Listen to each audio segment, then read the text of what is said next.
আসসালামু আলাইকুম। একজন মানুষ যার নাম শুনলে কোটি কোটি মানুষের মনে ভালোবাসা জেগে ওঠে, যার জন্য মানুষ নিজের জীবন দিতেও দ্বিধাবোধ করে না। কিন্তু কেন কেন বিশ্ব জুড়ে মুমিনরা তাদের প্রিয় নবী হযরত মুহাম্মদ সাল্লাল্লাহু তাআলা আলাইহি ওয়াসাল্লামকে নিজের জীবনের চেয়েও ভালোবাসেন?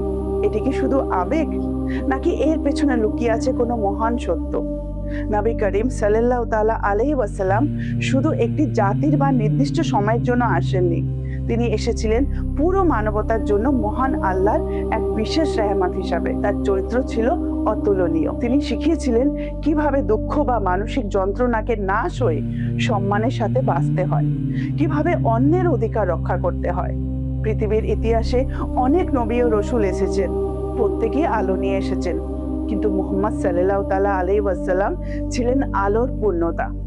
তিনি মরুভূমির তপ্ত বালুর উপর দাঁড়িয়ে শান্তির মেসেজ ছড়িয়েছেন।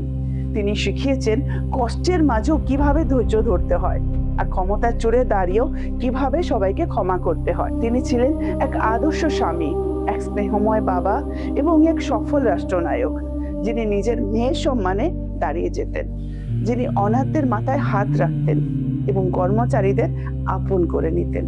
ক্ষমতার লোভ তাকে কখনোই স্পর্শ করতে পারেনি। তিনি সিংহাসন ছাড়াই মানুষের মনে রাজত্ব করেছেন। মক্কায় যে মানুষগুলো তাকে পাথর মেরেছিল, দেশ ছাড়তে তাকে বাধ্য করেছিল, বিজয়ের পর তিনি তাদের সবাইকে ক্ষমা করে দিয়েছেন। যুদ্ধের ময়দানে তিনি মানবতার নীতি কোনোদিনও ভোলেনি। তার চরম শত্রুরাও জানতো মুহাম্মদ সাল্লাল্লাহু তাআলা আলাইহি ওয়াসাল্লাম কখনোই মিথ্যা বলতে পারেন না।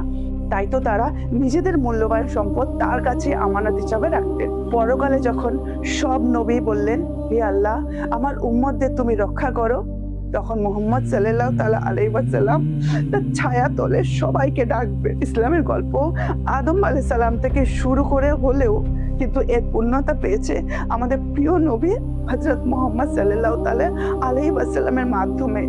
আমরা অনেক বীরের কথা শুনেছি, আমরা অনেক ইতিহাস দেখেছি, কিন্তু আল্লাহর দিব্যি মুহাম্মদ ইবনে আব্দুল্লাহর মতো সুন্দর এবং নিখুঁত চরিত্র আর হতেই পারে না।